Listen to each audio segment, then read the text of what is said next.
ধর্মের কথা যেটি বললেন আপনি, যে সেকুলারিজমের কথা, যে হ্যাঁ আমাদের দেশে আমরা ধর্ম নিরপেক্ষতা মানে ভাবি সে মানুষটি নাস্তিক, তিনি আসলে ধর্ম বিশ্বাস করেন না, বা এই ধরনের অনেক ধরনের কিছু ভুল ভ্রান্তি আমাদের মধ্যে রয়েছে। কিন্তু এটা কি আপনার মনে হয় না যে এই নতুন তরুণ দলটির একটি দায়িত্ব ছিল যে এই বিষয়গুলোকে আরো একটু ক্লারিফাই করা, এই বিষয়গুলো নিয়ে সামনে আসা, বা ধর্ম যে আসলে কাউকে সুবিধা দেয়া বা অসুবিধা দেওয়ার জায়গা না, এটা একটি একেবারে নিজস্ব একটি ব্যাপার, সেই আমার কাছে জায়গাটা মনে তো আসলে আমাদের ক্লারিফাই করতে হবে। নিউ ইয়র্কের জ্যাকসনের থেকে আমরা আপনাদের সঙ্গে আছি, আমি খালেদ মুহিউদ্দিন।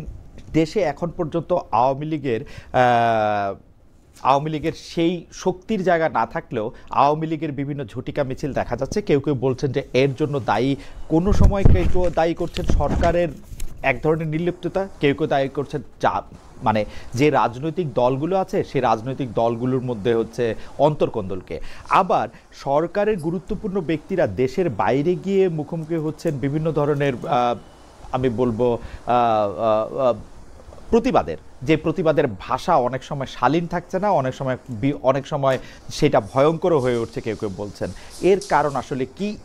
বাংলাদেশের রাজনীতিতে মেরুকরণ নির্বাচনকে ঘিরে বা রাজনীতির বাইরে আসলে কি হচ্ছে, এ নিয়ে আলোচনা করার জন্য আমাদের সঙ্গে আছেন প্রধান উপদেষ্টার সিনিয়র সহকারী প্রেস সচিব জনাব ফয়েজ আহমেদ। জনাব ফয়েজ আহমেদ, আপনাকে আমাদের অনুষ্ঠানে স্বাগত জানাই। আপনি আমাদেরকে সময় দিয়েছেন সেজন্য শুভেচ্ছা ও কৃতজ্ঞতা জানবেন। আমাদের সাথে আরও থাকছেন ঢাকা বিশ্ববিদ্যালয়ের অপরাধ বিজ্ঞান বিভাগের সহযোগী অধ্যাপক উম্মে ওয়ারা আমাদের সাথে যুক্ত হচ্ছেন কভেন্ট্রি থেকে। আপনাকেও আপনার সময়ের জন্য শুভেচ্ছা জানাচ্ছি এবং আপনাকে স্বাগত এবং কৃতজ্ঞতা। আমরা প্রথমে একটু জনাব ফয়েজ আহমেদ আপনার কাছে একটু যেতে চাই।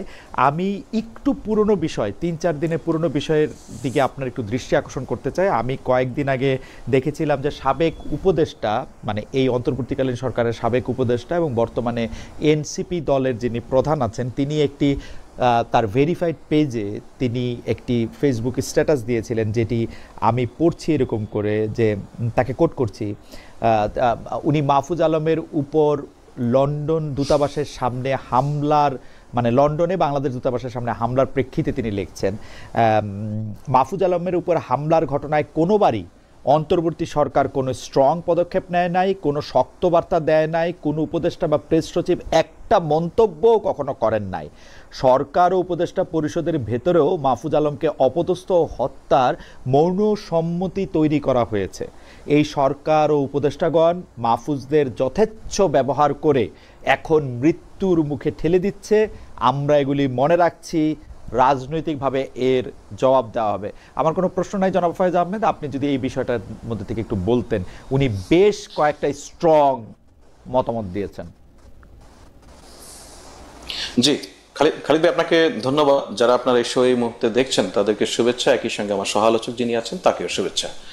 জনাব নাহিদ ইসলাম জুলাই আগস্টে বাংলাদেশে যেই গণ অভ্যুত্থান সংগঠিত হয়েছে, সেই গণ অভ্যুত্থানের সবচেয়ে বেশি উল্লেখ করার মতো যে মুখ, গণ অভ্যুত্থানের সবচেয়ে বড় পোস্টার বয় নাহিদ ইসলাম।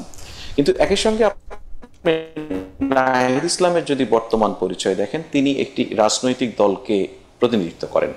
সো নাহিদ ইসলামের বক্তব্যের ক্ষেত্রে আপনি একই সঙ্গে যেমন অভ্যুত্থানের আমি যদি বলি যে আবেগের বিষয়টি আছে, একই সঙ্গে তার রাজনৈতিক অবস্থানও আছে। সুতরাং নাহিদ ইসলামের বক্তব্যের সরাসরি দেয়ার চেয়ে উপদেষ্টা জনাব মাহফুজ আলমের উপরে যেই হামলা চেষ্টার ঘটনা ঘটেছে লন্ডনে বা নিউ ইয়র্কে, এর প্রত্যেকটি ক্ষেত্রেই সরকারের দিক থেকে যা যা কূটনৈতিক চ্যানেলে করণীয় তার সব ধরনের পদক্ষেপ নেওয়া হয়েছে। এবং তিনি তার স্ট্যাটাসে যেই কথাটি ইঙ্গিত করেছেন যে কোনো উপদেষ্টা এটার প্রতিবাদ জানাননি, টু শব্দ করেননি বা প্রেস সেক্রেটারি করেননি, আমার কাছে মনে হয় ওনার কাছে যখন উনি ওই স্ট্যাটাস লেখেন সেই সময় পর্যন্ত তথ্যের খানিকটা ঘাটতি ছিল।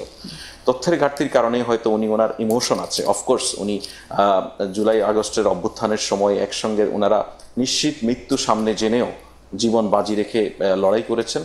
সেই ইমোশনাল রিলেশনশিপ তাদের মধ্যে রয়েছে, তারা একে অপরের খুব ঘনিষ্ঠ কমরেড, সে জায়গা থেকে হয়তো এই মন্তব্য করেছেন। বাট সরকারের দিক থেকে যে সমস্ত উদ্যোগ নেওয়া যায় সমস্ত ক্ষেত্রে তার সবগুলি নেওয়া হয়েছে, কূটনৈতিক চ্যানেলে বলেন এবং সরকারের এখানকার ব্যবস্থা। যদি জনাব আহমেদ, আমি কি একটা বিষয় বলতে পারি, যে আপনি বলছেন যে তারা পরস্পর ঘনিষ্ঠ কমরেড, অর্থাৎ জনাব নাহিদ ইসলাম এবং জনাব মাহফুজ আলম তারা পরস্পর ঘনিষ্ঠ।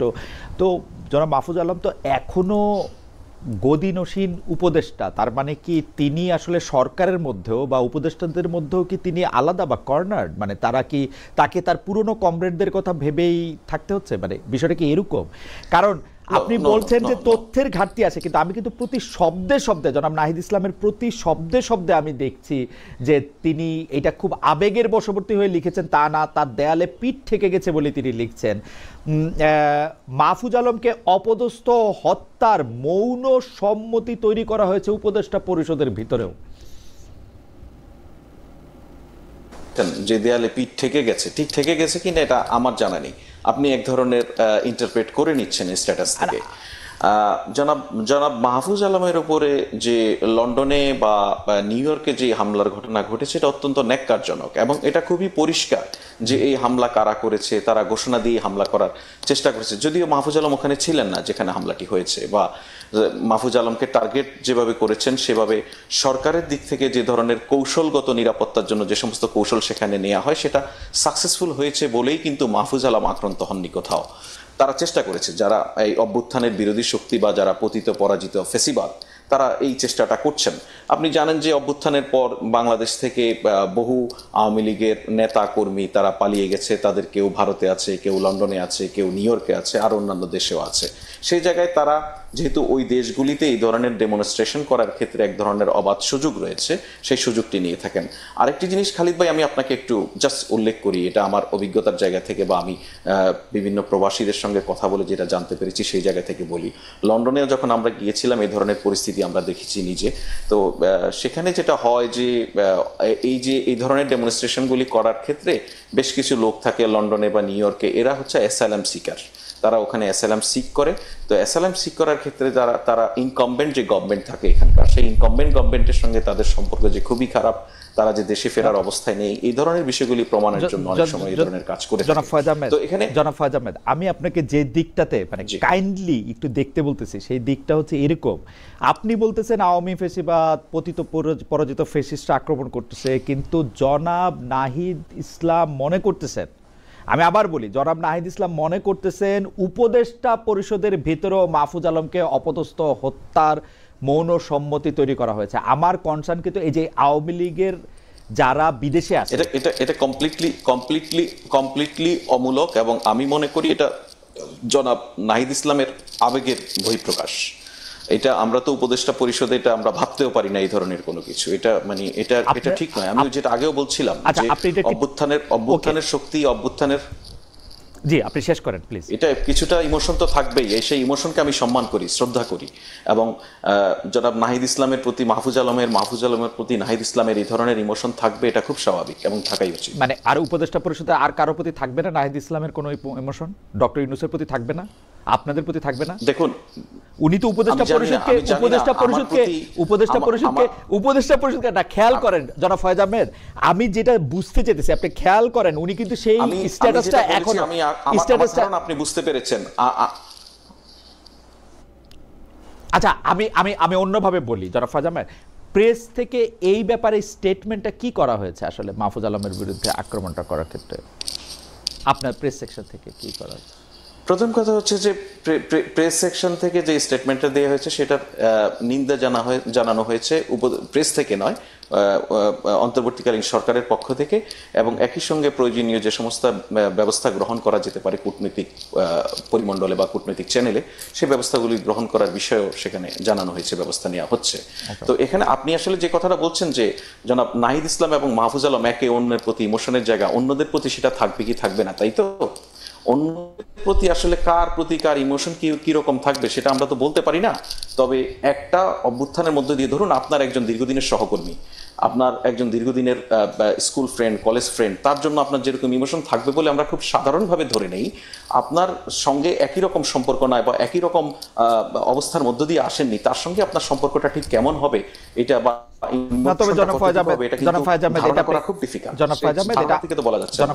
একটা ক্লাসরুম সিচুয়েশন ঠিক, আমার ব্যক্তিগত জীবনে ঠিক, কিন্তু আমি উপদেষ্টা হইলে বা উপদেষ্টা থাইকে পদত্যাগ করলে আরেকজন উপদেষ্টা, সে শুধু আমার ক্লাসমেট ছিল বলে আর 10টা উপদেষ্টা যারা আমার কলিগ ছিল তারা তাকে হত্যা করতে চাইতেছে, এটা আমি জীবনেও বলতাম না। That's for sure. না, হ্যাঁ, That's for সেটা sure. আপনি বলতেন না, এখন That's এখন for sure. আমি ঠিক আছে, আপনার জন্য শিওর, একজন বলেছে সেটাও সামনে শিওর আমাদের, তাই না?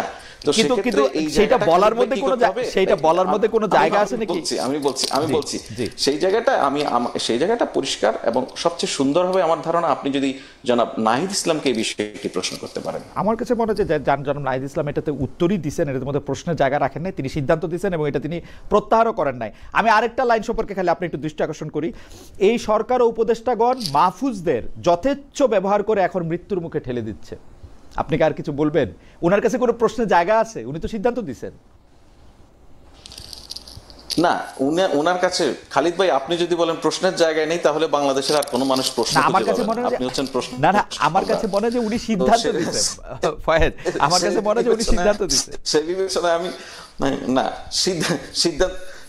সিদ্ধান্তের প্রেক্ষিতে আমরা বহু প্রশ্ন করি। হ্যাঁ, আচ্ছা। আমি আনফরচুনেটলি এই অসাময়িক সময়ের জন্য সাংবাদিকতা করছি না, আমি তো সাংবাদিকতাই করেছি। আমরা তো বহু সিদ্ধান্তের উপরে প্রশ্ন করি, আমরা সিদ্ধান্তের উপরে প্রশ্ন করতে অভ্যস্ত। সুতরাং নাহিদ ইসলামের এই প্রশ্নে যদি আমি নিজেকে সাংবাদিকতার জায়গায় দেখি, অনেক প্রশ্ন করার জায়গা আছে, সেই জায়গায় আমি আপনাকে ওয়েলকাম করবো। না, থ্যাংক ইউ সো মাচ জনাব ফয়েজ আহমেদ, আপনি আপনার জায়গা থেকে বিষয়গুলি বলেছেন। আমি একটু অধ্যাপক উম্মে ওয়ারা আপনার কাছে যেতে চাই। অধ্যাপক উম্মে ওয়ারা, আমি মানে যে বিষয় নিয়ে আসলে প্রশ্ন করছিলাম জনাব ফয়েজ আহমেদকে, সেই বিষয় নিয়ে আসলে আপনার কাছেও একটু আসতে চাই যে জুলাইতে যা হয়েছে, মানে আওয়ামী লীগ সরকারের বিদায়টাতে যারা নেতৃত্ব দিয়েছে বা আওয়ামী লীগ সরকারের অবশ্যম্ভাবী বিদায়টা যারা ঘটাতে পারলো, সেইটা ছিল একটা ঐক্যবদ্ধ শক্তি। কিন্তু সেই ঐক্যবদ্ধ শক্তিটাকে এখন নানাভাবে বিতর্কিত বা তর্কিত করা হচ্ছে। আমি এতক্ষণ আসলে নাহিদ সাহেবের মানে স্ট্যাটাস পড়তেছিলাম, এই যে এইটা করা হইতেছে, মানে এইটাকে আপনি আসলে কিভাবে দেখেন? এইটা দিয়ে কি আসলে আওয়ামী লীগের শক্তি বোঝা যেতেছে? এইটা দিয়ে কি আসলে উপদেষ্টা পরিষদকে যারা এই সরকারের অন্তর্বর্তীকালীন সময় আসলো তাদেরকে বিতর্কিত করার চেষ্টা করা হইতেছে? মানে এটা কেন করা হইতেছে? মানে আপনি যেহেতু বিশ্লেষক এবং গবেষক, আপনি এটার এন্ড গোলটা কি দেখতে পাচ্ছেন যে এটা কেন করা হইতেছে? ধন্যবাদ আপনাকে। প্রথমে একটু বলি যে আপনি যেটা প্রথমে প্রশ্ন করেছিলেন যে নাহিদ ইসলাম প্রথমে আসলে একজন উপদেষ্টা ছিলেন, পরবর্তীতে উনি সেই পদটি ছেড়ে দিয়ে এনসিপি তে জয়েন করেন। এখন বিষয় হচ্ছে যে তথ্য উপদেষ্টা তো এখনো উপদেষ্টা, উনি সরকারের একজন। কাজেই নাহিদ ইসলাম যখন সরকারের একজনকে নিয়ে তার চিন্তার কথা বলেন এবং সরকারের অন্যদেরকেই আসলে দোষারোপ করেন, সেটা আসলে উপদেষ্টা পরিষদের জন্য খুব একটা স্বস্তিদায়ক কোনো ব্যাপার হয় বলে আমি মনে করি না। কারণ আমি মনে করি যে উপদেষ্টা সবাই একজন আরেকজনের প্রতি নিশ্চয়ই সেই ধরনের তাদের সেই চিন্তা ভাবনা আছে, তাদের সিকিউরিটি এবং সবকিছু নিয়ে নিশ্চয়ই তারা ভাবেন। কাজে নাহিদ ইসলামের এই বক্তব্যটি আমার কাছে মনে হচ্ছে যথেষ্ট অস্বস্তিদায়ক হবে উপদেষ্টা পরিষদের জন্য। দ্বিতীয় হচ্ছে আপনি যেটি বলছিলেন যে বিতর্কিত করার চেষ্টা, আসলে দেখুন যখন জুলাই আন্দোলনটি হয়েছে তখন কিন্তু বিভিন্ন মতের, বিভিন্ন আদর্শের, বিভিন্ন পেশার মানুষ একসাথে এসেছিল এবং তারা একটি নির্দিষ্ট উদ্দেশ্যে আসলে এই আন্দোলনটি সংঘটিত হয়। কিন্তু আপনি দেখবেন এর পরপরই কিন্তু যে যার এজেন্ডা, যে যার জীবনে ফিরে গিয়েছে, যে যার কাজে ফিরে গিয়েছে এবং নাহিদ ওনারাও কিন্তু একটি নতুন দল গঠন করেছে। এখন তারা যদি বলেন যে মাহফুজদেরকে ব্যবহার করা হয়েছে এবং এখন মৃত্যুর মুখে ঠেলে দেওয়া হয়েছে, একজন মাহফুজ, একজন নাহিদ, একজন আসিফ সজীব, ওনারাও কি আসলে রিওয়ার্ডেড হননি? যেহেতু ওনারাই নায়ক ছিলেন এই অভ্যুত্থানের বা এই আন্দোলনের, তারাও তো একটি সরকারের উপদেষ্টা হয়েছেন, তারা একটি দল গঠন করেছেন, সারা দেশের মানুষ তাদেরকে চেনেন। কাজে এখন তারাও তো সেখান থেকে কিছু অর্জন করেছেন। এখন যদি হঠাৎ করে তারা বলেন যে তাদেরকে ব্যবহার করে ছুঁড়ে ফেলা হচ্ছে, আমার কাছে মনে হয় এই বক্তব্যটি আসলে আমার কাছে সঠিক মনে হয় না। না, কিন্তু অধ্যাপক উম্মেয়রা, এইটাও তো একটা বিষয়। নাহিদ ইসলাম সাহেব এখন একটি রাজনৈতিক দলের প্রধান, তার বক্তব্যের মধ্যে অনেক রাজনীতিও থাকবে এবং এই সরকারের বিভিন্ন সমালোচনা এনসিপি এখন নিয়মিত করে যাচ্ছে। বিশেষ করে ডক্টর মোহাম্মদ ইউনূসের লন্ডনে তারেক সাহেবের সঙ্গে বৈঠক হওয়ার পর থেকে এনসিপির একটি জায়গা দাঁড়িয়েছে এরকম, তারা প্রকাশ্যেই আসলে এই সরকারের জায়গা থেকে অনেক সমালোচনা করছে। সেই প্রকাশ্য সমালোচনার তো এটি একটি পার্টও হতে পারে এবং এটি রাজনৈতিক জায়গাও হতে পারে। এর জন্য তাদের সুবিধা নেওয়া বা তাদের এইটা বলা, এইটা কেন সামনে আসবে? মানে আমি এই কথাটি এই জন্য বললাম, যেহেতু বলছে যে তাদেরকে ব্যবহার করে ছুঁড়ে ফেলা হচ্ছে, সেই জায়গাটিতে আমি বলেছি যে আসলে তাদেরকে ব্যবহার করে ছুঁড়ে ফেলা হয়নি, বরঞ্চ এই আন্দোলনের মধ্য দিয়ে তারাও কিন্তু একটি স্ব জায়গায় একটি জায়গা করে নিয়েছে, রাজনৈতিক জায়গায়। সেই অর্জনটিকেও তাদের আসলে দেখতে হবে। আরেকটি যেটি আপনি বলছিলেন যে তাদেরকে যে রাজনৈতিক ট্যাকটিক, এটা তো একদমই রাজনীতি কৌশলেরই একটি জায়গা। তারা একদিকে যেমন অন্তর্বর্তী সরকারের সমালোচনা করছেন, ঠিক তেমনি তারা বিভিন্ন সময় আমরা দেখেছি যে সরকারের বিভিন্ন আইন শৃঙ্খলা রক্ষাকারী বাহিনীর সাহায্য নিয়েও তারা বিভিন্ন সময় বিভিন্ন ধরনের কর্মসূচি পালন করেন। এখনো নিবন্ধন হয়নি, তারপরেও যে কোনো গুরুত্বপূর্ণ রাজনৈতিক সংকট বা আলোচনার ক্ষেত্রে প্রধান 2-3টি দলের মধ্যে তো তারা থাকেন। এমনকি এই যে মাননীয় প্রধান উপদেষ্টা নিউ ইয়র্কে আসছেন, সেক্ষেত্রে তো দেখা যাচ্ছে যে তাদের দলের একজন সেখানে আছেন। সেখানে তো আরো অন্য দলের অনেকেও থাকতে পারতেন। তো তাদেরকে আমার তো মনে হয় সব জায়গায় অনেক বেশি আসলে প্রায়োরিটি দেয়া হয়, যেটা নিয়েও আসলে সমালোচনা করার জায়গা থাকে। সেক্ষেত্রে আমার মনে হয় না নাহিদ ইসলামের এই বক্তব্যটি আমার কাছে অতটা সঠিক বলে মনে হয় না। আপনি আপনার সর্বশেষ প্রকাশিত নিবন্ধে এনসিপির সাফল্য বা এনসিপির আপাত ব্যর্থতার, মানে আমি যদি ব্যর্থতা এই শব্দটা নাও বলি, আপনি 3টা বিষয় উল্লেখ করছেন। সেটা আবার অধ্যাপক সোয়াইনরে উল্লেখ করে সেটার মধ্যে আপনি বলছেন একটা শক্তিশালী আদর্শের অভাব, নিবেদিত প্রাণ তৃণমূল সমর্থকদের অনুপস্থিতি এবং তাৎক্ষণিক সংকট কেটে যাওয়ার পর একইভাবে জনসাধারণের উৎসাহ ধরে রাখার চ্যালেঞ্জ। আমি এটা একটু ম্যাডাম আপনার কাছ থেকে একটু আমি জানতে চাই যে একটা শক্তিশালী আদর্শের অভাব, পরে আমরা দেখলাম যে জনাব বদরুদ্দিন উমরকেও আপনি কোট করেছেন তারা ডানপন্থী না মধ্যপন্থী নাকি বামপন্থী ইত্যাদি প্রশ্ন করে। কিন্তু শক্তিশালী আদর্শ বলতে আপনি যে শেখ মুজিবুর রহমান, জিয়াউর রহমান, হোসেন মোহাম্মদ এরশাদ তাদের কথা আপনি বলছেন, শক্তিশালী আদর্শ মানে কি কোনো একটা চিন্তা, কোনো একটা পরিবার, কোনো একটা কথা সেইটাকে আঁকড়ে ধরে বসে থাকা? শক্তিশালী আদর্শ আসলে জিনিসটা কি? আমরা কি রবিবার দিনও বলবো যে আজকে শনিবার? মানে দিন তো আগায়, শক্তিশালী আদর্শের সাথে তো মৌলবাদ সরাসরি জড়িত। মানে আপনি আর ওই জায়গা থেকে নড়বেন না। এই শক্তিশালী আদর্শটারে আপনি কেন বলতেছেন যে এটা শক্তিশালী আদর্শের অভাব? এই নতুন বাংলাদেশের তো স্বপ্ন ওরা দেখাইছিল, তাই না? হ্যাঁ, নতুন বাংলাদেশের স্বপ্ন অবশ্যই ওনারা দেখিয়েছেন এবং তারাই কিন্তু বারবার বলেছেন যে তারা মধ্যপন্থী, তারা বাংলাদেশপন্থী। এখন মধ্যপন্থী বলতে আসলে কি বোঝায়? একটা লিবারেল জায়গা থেকে হয়তোবা বাংলাদেশের দেখবেন একটা বিশাল জনগোষ্ঠী কিন্তু এখনো নারীর অধিকার নিয়ে, সংবিধান নিয়ে, শ্রমিকের মজুরি নিয়ে এই ধরনের বিষয়গুলো কিন্তু তাদের কাছে ম্যাটার করে ভোট দেওয়ার আগে। তা আপনি যখন বলছেন আপনি মধ্যপন্থা, তার মানে হচ্ছে আপনি কোনো এক্সট্রিম জায়গায় যাচ্ছেন না। কিন্তু একই সাথে আবার দেখা যাচ্ছে যে তাদের দলেরই অন্য অনেক নেতা বিভিন্ন সময় তারা ডানপন্থী দলগুলোর সাথে তারা হয়তো আলোচনা করছেন। অনেক সময় দেখা যাচ্ছে তারা আবার যেমন নাহিদ ইসলাম নিজেই একটি জায়গায় বলেছেন যে উনি সেকুলারিজম বা ধর্মনিরপেক্ষতা এগুলোর বাইরে গিয়ে উনি কথা বলতে চান। এখন ধর্মনিরপেক্ষতা মানে তো আসলে ধর্মের বাইরে গিয়ে কথা বলা নয়। সেকুলারিজম মানেই তো মধ্যপন্থা, যে আপনি মনে করছেন সমস্ত ধর্মকে আপনি সমানভাবে দেখবেন এবং ধর্মের ভিত্তিতে কেউ সুবিধাও পাবে না, কেউ অসুবিধার মধ্যেও পড়বে না। কাজেই তাদের কথার মধ্যে কিন্তু এবং কাজের মধ্যে কিন্তু অনেক ধরনের সাংঘর্ষিক জায়গা ছিল। এবং আপনি যখন আওয়ামী লীগের কথা বলবেন তাদের একটি নির্দিষ্ট গোল, একটি উদ্দেশ্য থাকে। আপনি যখন বিএনপির কথা বলবেন, আপনি যখন জামায়াত ইসলামের কথা বলবেন, প্রত্যেকটা দলেরই কিন্তু আপনি জানেন যে এই আমি আপনার সাথে একটু দ্বিমত পোষণ করি। আপনার কি সত্যি মনে আওয়ামী লীগের একটা নির্দিষ্ট গোল ছিল? আওয়ামী লীগ মুখে গণতন্ত্র সমাজতন্ত্রের কথা বলেছে, কিন্তু দুনিয়ার মৌলবাদী সংস্থার সাথে তাদের মতামত ছিল। এবং আপনার মনে থাকবে যে পাঠ্যপুস্তকে 52টি পরিবর্তন তারা করেছিল যে একটি মানে সম্ভবত হেফাজতে ইসলামের আপত্তির মুখে। তারা বারবার বাংলাদেশের মানুষকে একদিকে সেকুলারিজম দেখাইছে, আরেকদিকে ইসলামী মৌলবাদ দেখাইছে, আরেকদিকে এই মৌলবাদগুলিকে উস্কে দেওয়ার জন্য সব রকম কাজ করছে। সেটাকে কি আপনি একটা কন্ডিশন এটা বলবেন কিনা? এক। দুই হচ্ছে আপনি যদি একটু খেয়াল করেন, আপনি এটা নিয়ে কাজ করেন, সেই জন্য আপনি নিশ্চয়ই বেশি করেই খেয়াল করেন বাংলাদেশে কিন্তু সেকুলারিজম বা ধর্মনিরপেক্ষতার মানে যেটা ডিকশনারি মিনিং, সেটা কিন্তু আসলে না। বাংলাদেশে ধর্মনিরপেক্ষতার মানে হচ্ছে যে ধর্ম করতেছে তাকে আলাদা করে আদার করে রাখা। ওইটাও আপনি একটু অ্যাড্রেস করবেন কিনা?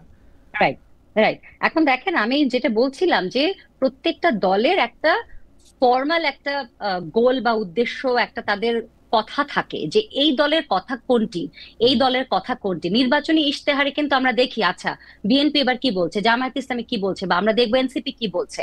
এখন আপনি সেগুলো কিভাবে কতখানি বাস্তবায়ন করবেন, ভোটের রাজনীতির পরে আপনি রাজনৈতিক কি কৌশল অবলম্বন করবেন, সেটা তো ভিন্ন আলাপ। কিন্তু আমি বলতে চাইছি একটি নতুন দল হিসেবে তারা যখন আসছে, একটি যোগ্য বিকল্প হিসেবে নিজেদেরকে সামনে দাঁড় করানোর চেষ্টা করছিলেন। যে বংশগত যে রাজনীতিগুলো আমাদের দেশে আছে বা ভারতীয় উপমহাদেশে আছে, সেগুলোর বাইরে গিয়ে একদম সাধারণ পরিবার থেকে আসা যারা আন্দোলন করেছে তাদের নেতৃত্বে তারা যখন আসলো, প্রথমে কিন্তু প্রত্যেকে একটা আশাবাদী ছিলেন যে আচ্ছা তারা কি করবেন আমরা দেখি। কিন্তু আমরা দেখলাম যে তারা এখন পর্যন্ত তাদের গঠনতন্ত্র কি, তারা কোন বিষয়গুলোতে আসলে ফোকাস করতে চায়। এবং আরেকটি কথা কিন্তু বদরুদ্দিন ওমর বলেছেন যে এখন পর্যন্ত শ্রমিক কৃষকদের পক্ষেও তাদেরকে কথা বলতে দেখলাম না। দেখবেন তারা যখনই কোনো বিষয় নিয়ে আন্দোলন করছে, মাঠে নামছে, সেটা সাধারণত তাদের রাজনৈতিক কোনো উদ্দেশ্যকে মাথায় রেখে, কিন্তু যখনই কোনো মানবাধিকার লঙ্ঘন হচ্ছে সেগুলো নিয়ে তাদেরকে ততটা স্ট্রংলি কিন্তু আমরা আসলে মাঠে নামতে দেখি না। তো সেটাই আমি বলছি যে আপনি যখন বিকল্প হিসেবে নিজেকে দাঁড় করানোর চেষ্টা করবেন, আপনাকে আসলে মানুষের পালসটা বুঝতে হবে যে মানুষ আসলে আগে কোন বিষয়গুলো পায়নি রাজনৈতিক দল থেকে, এখন কোন বিষয়গুলো আপনি মানুষকে আসলে দিতে চাইছেন। সেই জায়গাটাতে তাদের ক্লারিটির জায়গাতে একটা সমস্যা ছিল।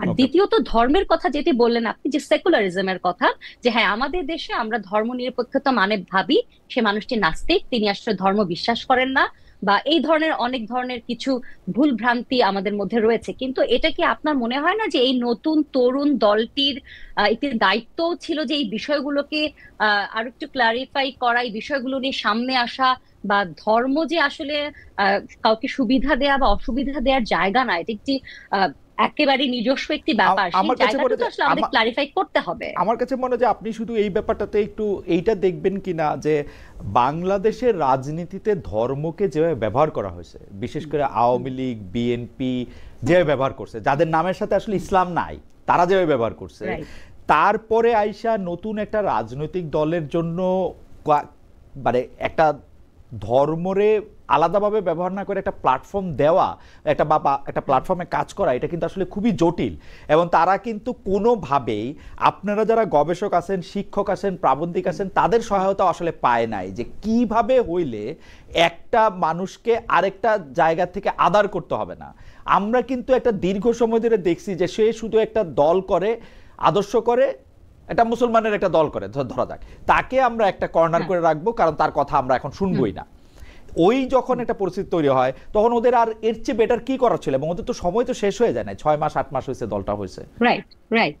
কিন্তু মুশকিল হচ্ছে যে আমাদের সামনে তো নির্বাচন, জাতীয় নির্বাচন, এবং এনসিপি তো মনে করছে যে তারাই জাতীয় নির্বাচনে একটি গুরুত্বপূর্ণ ভূমিকা পালন করবে, এবং সেই কারণেই তো তারা তড়িঘড়ি করে একটা রাজনৈতিক দল তৈরি করলো। এতটা তাড়াহুড়া করে তাদের রাজনৈতিক দল তৈরি না করে নিজেদেরকে আরো গ্রুমিং করে, এবং এই যে আপনি মাত্রই বললেন যে বিশেষজ্ঞদের মতামত নিয়ে এই বিষয়ে যারা এক্সপার্ট তাদের সাথে কথা বলে তাদের গঠনতন্ত্র কি হবে, তাদের মূল জায়গায় কারা কারা থাকবেন, সেটা তারও সময় নিয়ে তারা করতে পারতেন। যেহেতু তারা এতটা দ্রুততার সাথে করেছেন, আমি ধরেই নিচ্ছি যে তারা আগামী নির্বাচনকে টার্গেট করেই তারা এই নতুন দলটি তৈরি করেছেন।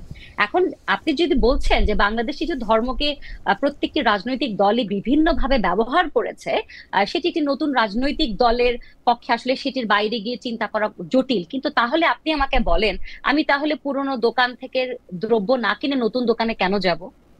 ওকে, তাকে তো নতুন কিছু আমাকে অফার করতে হবে, সেই জায়গাটি তো আমাদেরকে দিতে হবে। আপনি এখন পর্যন্ত তাদের কাছে নতুন কিছু পাচ্ছেন না, আমরা আবার আপনার কাছে আসবো। কিন্তু আপনি অধ্যাপক সোয়াইনকে উল্লেখ করে যে 3টা বিষয় বলছেন সেইটা আমার কাছে নতুন মনে হচ্ছে, কারণ আপনিই বলতেছেন যে তাদের মধ্যে শক্তিশালী আদর্শের অভাব রয়েছে, অর্থাৎ তারা কোনো আওয়ামী লীগ বা বিএনপির মতো বা জামাতে ইসলামের মতো কোনো একটা খুঁটি গাইরা ধরে তারা বসে থাকে নাই। নিবেদিত প্রাণ তৃণমূল সমর্থকদের অনুপস্থিতি রয়েছে। বাংলাদেশের তৃণমূল সমর্থকদের রাজনীতি আসলেই অনেক কঠিন হয়েছে। এইটা যদি একটা বড় ধরনের ভূমিকম্প না হয় সেটা এটা হবে, এবং তাৎক্ষণিক সংকট কেটে যাওয়ার পর একইভাবে জনসাধারণের উৎসাহ ধরে রাখার চ্যালেঞ্জ। আমি ব্যাপারটা আপনার কাছে মানে থেকে যাওয়ার আগে আমি এটা বলে রাখি যে এটা তো আসলে অপিনিয়ন লিডার আমরা যারা, আপনারা যারা আছেন, তারা এটাকে কিভাবে ব্যবহার করতেছেন সেটার উপর আসলে এটা ডিপেন্ড করে। আমি আসছি আবার আপনার কাছে অন্য প্রশ্ন নিয়ে, তার আগে জনাব ফয়েজ আহমেদকে জিজ্ঞেস করতে চাই। ফয়েজ আহমেদ, এই বিষয়টা একটু নতুন, আগের বছর যেটা হয়নি, অন্য কোনো বিদেশ সফরেও যেটা দেখা যায়নি, কিন্তু মানে অনেকেই বলছেন এবারই প্রথম দেখা যাচ্ছে জাতিসংঘ অধিবেশনে ডক্টর ইউনূসের সফর সঙ্গে হচ্ছেন 3টি দলের 4 জন নেতা। এর মধ্যে বিএনপির 2 জন, জামায়াত ও এনসিপির 1 জন করে নেতা, মানে নির্দলীয় সরকার প্রধান বা অন্তর্বর্তী সরকারের প্রধান। 3টা রাজনৈতিক দলের 4 জন নেতাকে নিয়ে কেন সফর করতেছেন? কেন একটা রাজনৈতিক দলের 2 জন নেতা থাকছে? জামায়াত বা এনসিপি বা বিএনপি আসলে কোন ক্রাইটেরিয়া নেবে, কোন ক্যাটাগরিতে তারা ইনক্লুডেড হইলেন? মানে বিএনপি 2 জনই বা কেন, ওরা 3 জনই বা কেন? মানে আপনার প্রশ্ন পরিষ্কার। এইটা মানে 2 জন করা বা ওরা 1 জন কেন, এইটা খুব গুরুত্বপূর্ণ ওই অর্থে নয়। আমরা দলগুলোর পার্টিসিপেশনটা নিশ্চিত করার চেষ্টা করেছি, এবং বিএনপি হয়তো মনে করেছে যে জনাব তারেক রহমান যে অ্যাক্টিং চেয়ারম্যান, ওনার পররাষ্ট্র বিষয়ক যিনি উপদেষ্টা রয়েছেন ওনাকে সেখানে নমিনেট করেছেন, যেহেতু পররাষ্ট্র বিষয়ক কার্যক্রম এখানে থাকবে সেই বিবেচনায়। কিন্তু মূল কথা হচ্ছে যে সরকারের দিক থেকে কেন এই রাজনৈতিক দলগুলির প্রতিনিধিকে এই সফরে অন্তর্ভুক্ত করা হলো সেটা, তাই তো?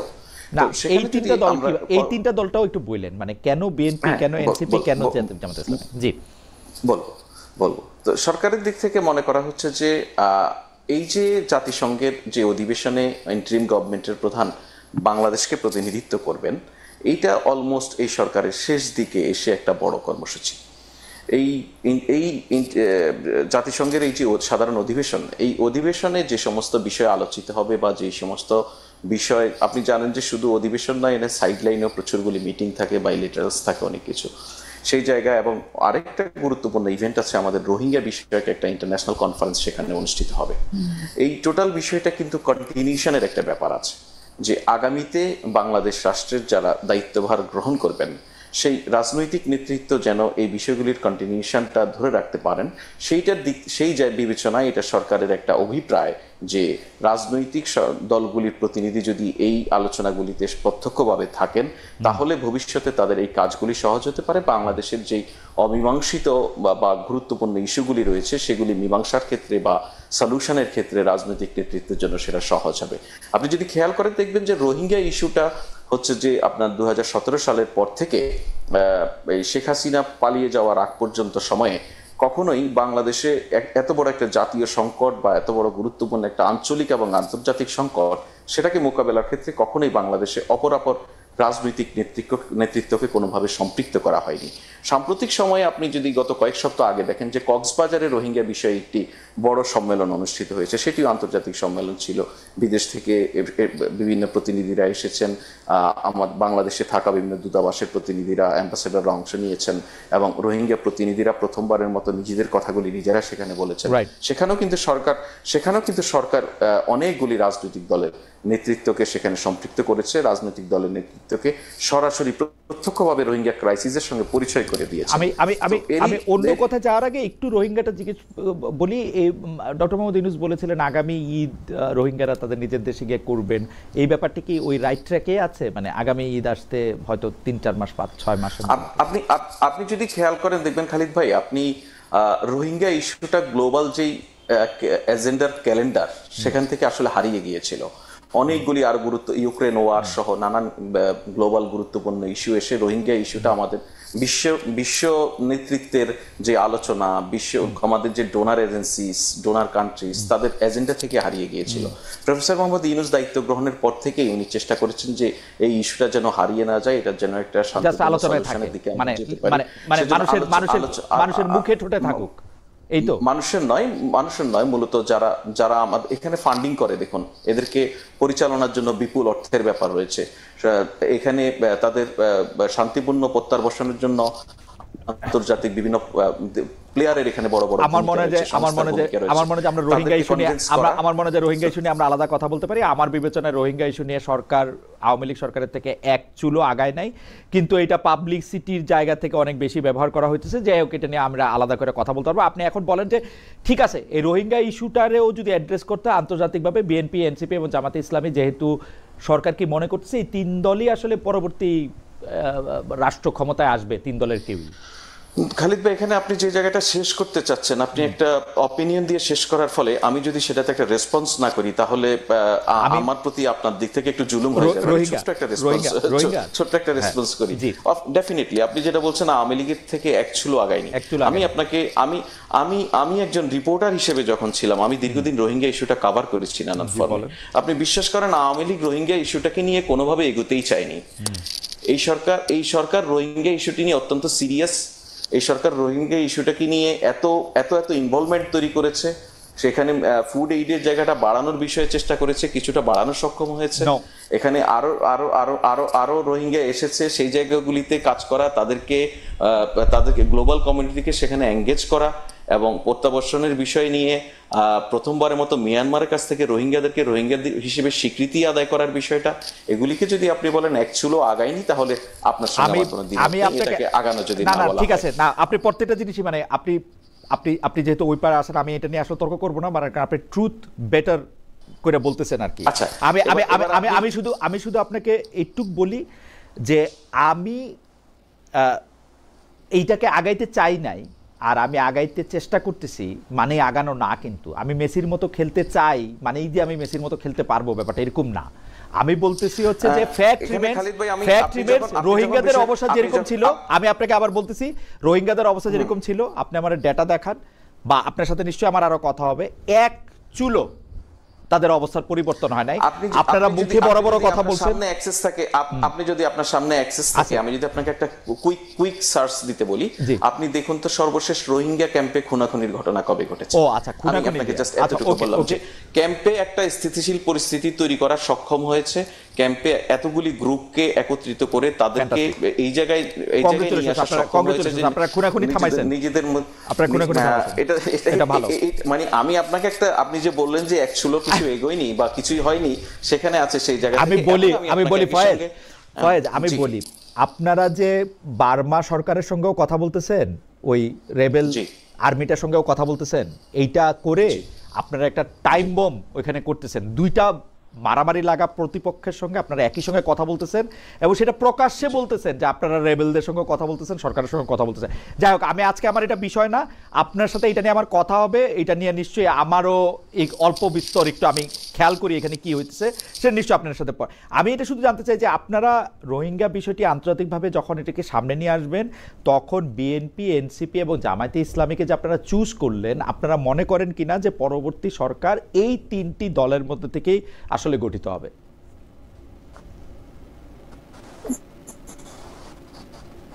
দেখুন, বাংলাদেশে বর্তমানে রাজনৈতিক দলগুলি নানানভাবে নেতৃত্ব দিচ্ছে, নানানভাবে আলোচনায় আসছে। ধরুন এনসিপিকে নিয়েই সর্বোচ্চ বেশি আলোচনা আপনার মধ্যে এখানে হতে পারে, আমি ধরে নেই যে বিএনপি আগামীতে সরকার গঠন করতে পারে, এর একটা ব্যাপক সম্ভাবনা রয়েছে। একই সঙ্গে জামাত তার রাজনীতিতে তার নানানভাবে ইনফ্লুয়েন্স তৈরি করতে সক্ষম হয়েছে, তার সক্ষমতা নানান ক্ষেত্রে দেখিয়েছে, সেই জন্য জামাত আলোচিত। বা রাজনৈতিক বিবেচনায় যদি আপনি দেখেন তাহলে বিএনপির পরে এখানে বড় দল হিসেবে জামাতকে বিবেচনা করা হয়।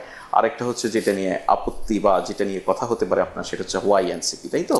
তো এনসিপির বিষয়টা হচ্ছে, দেখুন এনসিপি রাজনীতিতে নিজেদেরকে কতটা গুরুত্বপূর্ণ করে তুলেছে। আমার কিন্তু হোয়াই তিনটার ক্ষেত্রে ফয়েজ, আমার হোয়াই তিনটার ক্ষেত্রে, খালি এনসিপির ক্ষেত্রে না, খালি এনসিপির ক্ষেত্রে না। তো লম্বা ডিবেট হতে পারে, কিন্তু আমি আপনাকে যদি বলি যে আজকে এখন পর্যন্ত আপনার এই আলোচনায় যে কমিউনিটি আলোচনা হয়েছে, সেই কমিউনিটি কতটুকু জুড়ে এনসিপি ছিল সেটা আপনি একবার চিন্তা করেন। আমার তো পুরো জীবন জুড়ে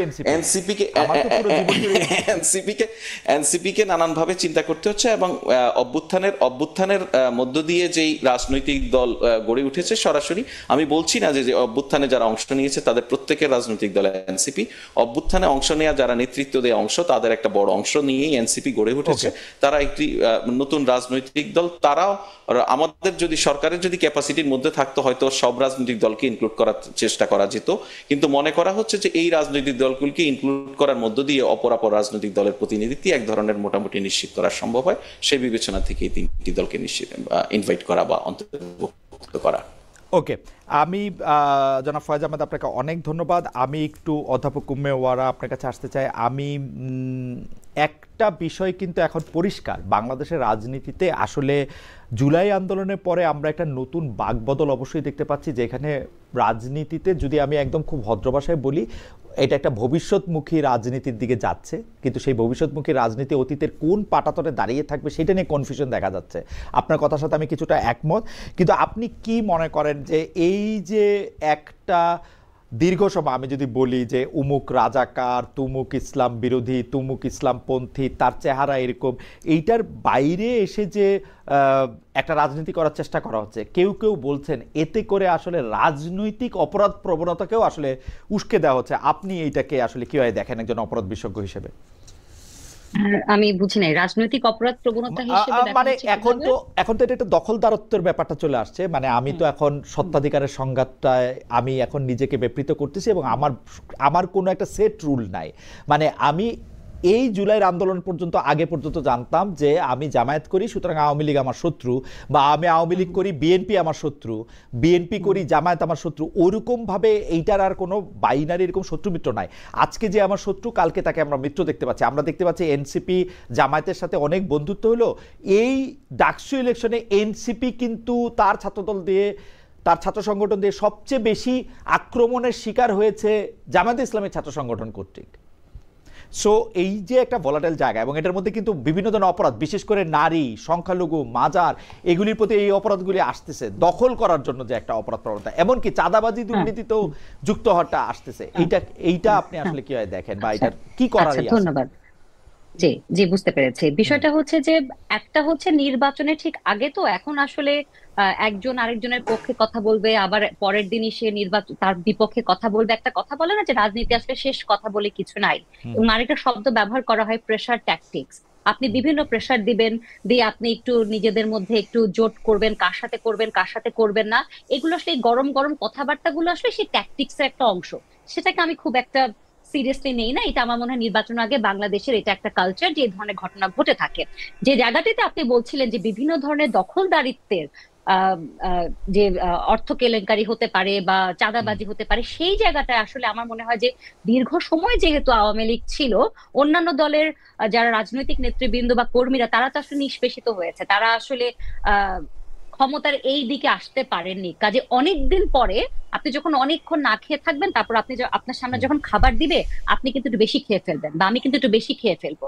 খাওয়ার পরে কিন্তু গিয়ে হজমটা হবে, কিন্তু খাওয়ার সময়ে কিন্তু সেটা আমরা বুঝতে পারি না। তো এখন আসলে জুলাই আন্দোলনের পর থেকে দেখবেন যে অনেকের মধ্যেই সেই যে অনেকদিন ধরে তারা চাঁদাবাজি করতে পারছিল না, ক্ষমতার মধ্যে আসতে পারছিল না, ক্ষমতার বল এটা ব্যবহার করতে পারছিল না, সেজন্য তাদের মধ্যে একটা, অনেকের মধ্যে দেখা গেছে যে এই ধরনের একটা দখলদারিত্বের একটা বিষয় রয়ে গেছে। আর তৃতীয়ত যেটি বলছেন যে নারীর প্রতি সহিংসতা, শিশুর প্রতি সহিংসতা, মানুষকে ধরে মেরে ফেলা, নদীতে লাশ পড়ে থাকা, এটা তো আমি একেবারেই বলবো যেটা সরকারের ব্যর্থতাই হবে। কারণ জনগণের জানমালের নিরাপত্তা রক্ষা করার দায়িত্ব তার রাজনৈতিক দলগুলোর না, সেটা একনিষ্ঠ দায়িত্ব হচ্ছে সরকারের। কাজে সরকার এখানে বলতে পারে যে পুলিশ এখনো গুছিয়ে ওঠেনি, বা দেশের একটি ক্রান্তিকালীন সময়ে যাচ্ছে, যেটাই হোক, 1 বছর কিন্তু চলে গিয়েছে, কিন্তু এখনো যদি আপনি জরিপগুলো দেখেন, পরিসংখ্যানগুলো দেখেন, আপনি দেখবেন যে নারী ও শিশুর প্রতি সহিংসতা, মাজার ভাঙা, আজকেও কোথায় দেখলাম যে, আমার জায়গাটির কথা মনে নেই, মাইকে বলে তারপরে 4টি না 5টি মাজার ভাঙা হয়েছে। এখন পর্যন্ত প্রায় 1.5 শতাধিক মাজার ভাঙা হয়েছে।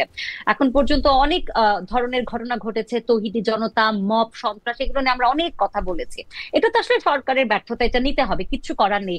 আমি যদি সরকারে থাকতাম তাহলে আমাকে এই কথাটি শুনতে হতো। আমি যখন এখন এদিকে আছি, আমাকে আসলে সেই সত্যিটাই বলতে হবে যে এগুলো আসলে নিয়ন্ত্রণ করবার দায়িত্ব একেবারেই সরকারের। এটা যদি বেড়ে যায় অপরাধগুলো, সেটা আমাকে বলতে হবে সেটা সরকার ঠিকভাবে সেটিকে আসলে মেইনটেইন করতে পারেনি। ওকে, এখন আমি একটু প্রেস সেকশনের ব্যাপারটার মধ্যে আসি। আমরা কিন্তু অঙ্ক করে বুঝতে পারি, দেশে যখন এরকম খারাপ অবস্থা হবে, তখন প্রেস সচিব বলছেন যে এমন কেউ যে মাজার হামলার ঘটনাটাতেও বা অন্য কোনো নাশকতার ঘটনাটাতেও, যেমন লন্ডনের ঘটনাতেও প্রেস সচিব বা প্রেসের পক্ষ থেকে বলা হচ্ছে যে এটা আওয়ামী লীগ যারা ঘনিষ্ঠ আছেন তারা করতেছেন। আমাদেরও তো এটা মনে হয় যে এতে করে তো আসলে আওয়ামী লীগেরই লাভ হইতেছে। আপনি ওইরকম মনে করেন না যে এই কাজগুলিতে যেহেতু আওয়ামী লীগ বেনিফিটেড হইতেছে, অপরাধ বিজ্ঞানের সেই থিওরিতে যে মোটিভ যার অপরাধ তার, তো সেই মোটিভটা তো আওয়ামী লীগেরই, তাই না? আর কার হবে? মানে সরকারের বা বিএনপির কারোই তো কোনো লাভ নাই।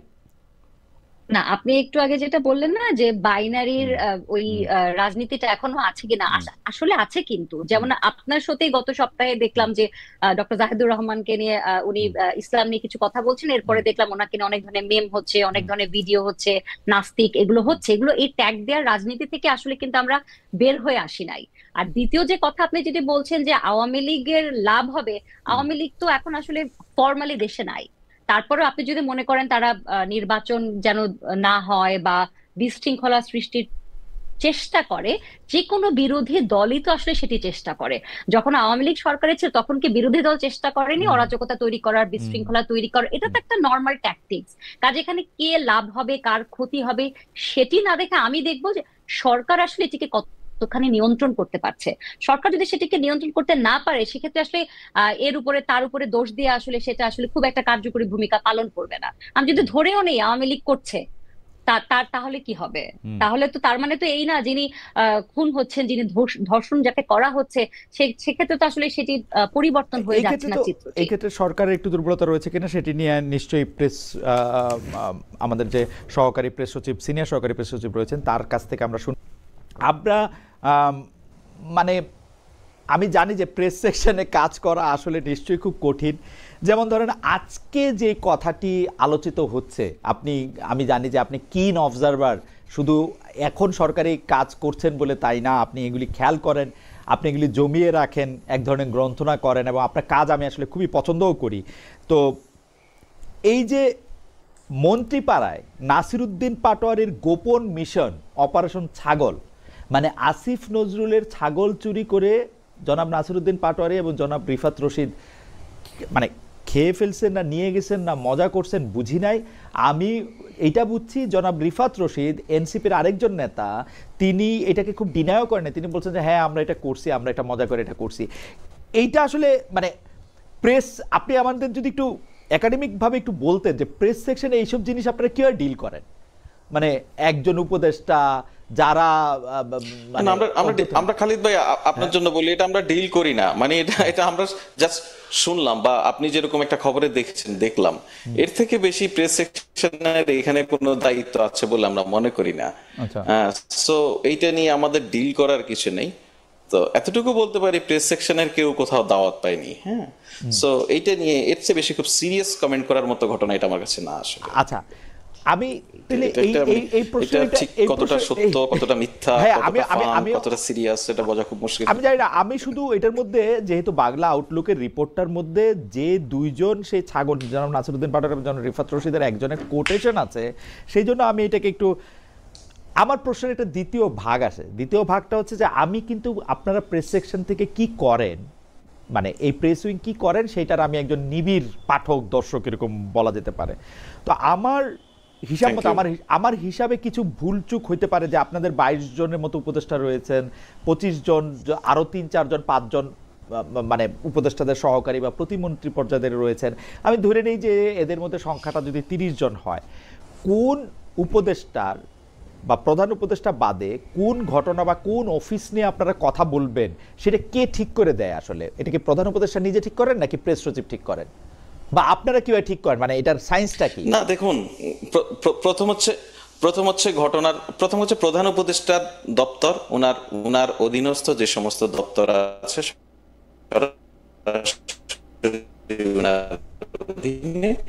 সেগুলির যে কোনো প্রয়োজন, আমরা তো কোনো কিছু ডিসাইড করি না, আমরা হচ্ছে ডিসাইড হয়ে আছে এরকম জিনিসকে ডিসক্লোজ করি সরকার যেভাবে প্রয়োজন মনে করে।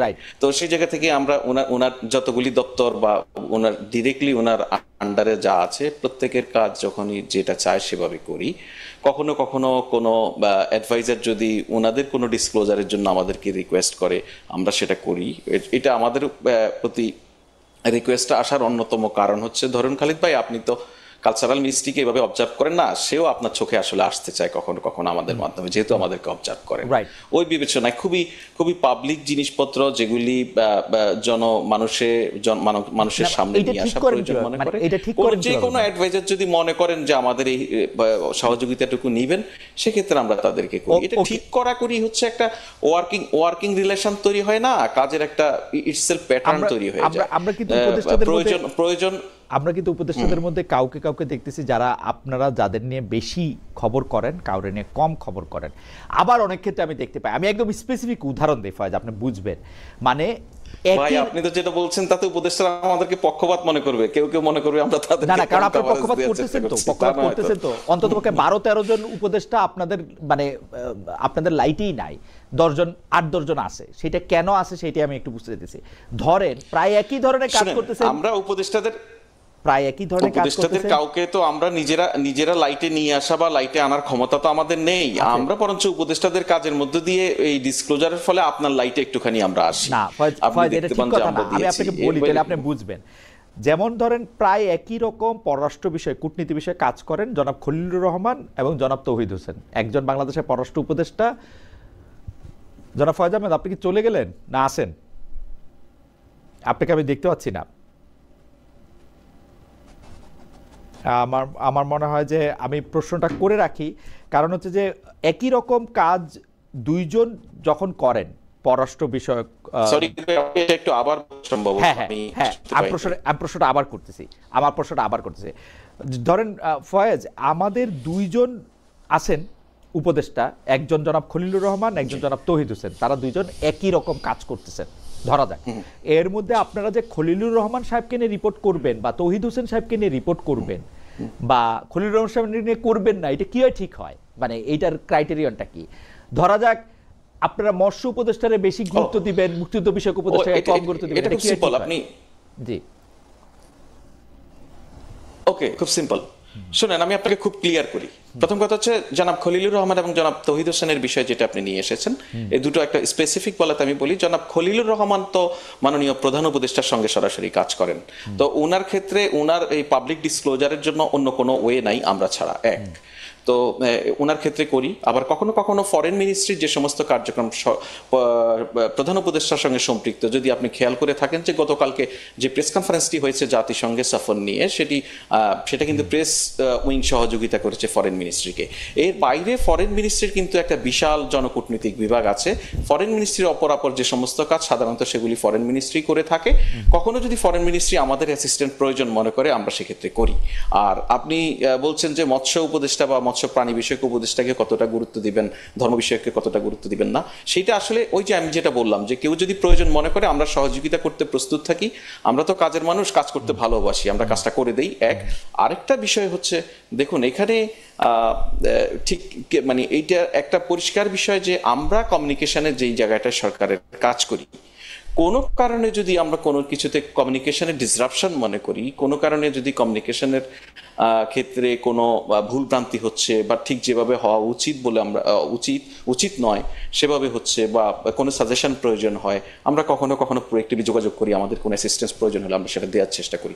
এটা আমরা সরকারের দায়িত্ব পালন করছি বলেই, নাগরিকদের অর্থে যেহেতু আমাদের বেতন হয়, সরকারের দায়িত্ব পালন করছি বলে আমরা আমাদের দায়িত্ব মনে করি। যদি সহযোগিতা কারো প্রয়োজন হয় সেক্ষেত্রে আমরা ইচ অ্যান্ড এভরি মিনিস্ট্রি, কখনো কখনো আপনি দেখে থাকবেন আমরা কোনো জেলার ডিসির অথবা কোনো থানার ওসির, এসপির, তাদেরও সহযোগিতা করি এই সমস্ত ক্ষেত্রে, পাবলিক ডিসক্লোজারের ক্ষেত্রে। আমরা আমাদের লক্ষ্যটা আসলে খুব পরিষ্কার, এই জায়গায় আমরা মানুষকে ইনফরমেশন দিয়ে এনরিচ করার চেষ্টা করি। আমাদের হাতে এতটুকুই আছে, আমরা চাইলেই কিন্তু কোনো কিছু এনফোর্স করতে পারি না। ওইটার মধ্যে আপনারা একটু পিক এন্ড চুজ করেন না তো? না মানে আমাদেরকে একটু মানে একটু আড়ালে, একটু আলোকে রাখার জন্য পিক এন্ড চুজ খালিদ ভাই আপনার কাছে মনে হতে পারে এখন পিক এন্ড চুজ আপনার মনে হলে তো আমার কিছু করার নেই। আমরা পিক এন্ড চুজের মধ্যে পড়ি কিনা, কোন উপদেষ্টা যদি প্রয়োজন মনে করেন, মানে that means he is picking us, তাই না? সো সেই ক্ষেত্রে আমরা হয়তো পিক এন্ড চুজ, কোন উপদেষ্টা যদি প্রয়োজন মনে করেন যে এটা আমার প্রেস উইং এর সহযোগিতা নেওয়া প্রয়োজন, আসলে আমরা তো এখানে যারা কাজ করি আপনার মোটামুটি সহকর্মী, আমাদের ওই দক্ষতা স্কিল দেখে যেভাবে বুঝেছে, যেভাবে ব্যবহার করতে চায় সেভাবে করে আর কি। এই থ্যাংক ইউ।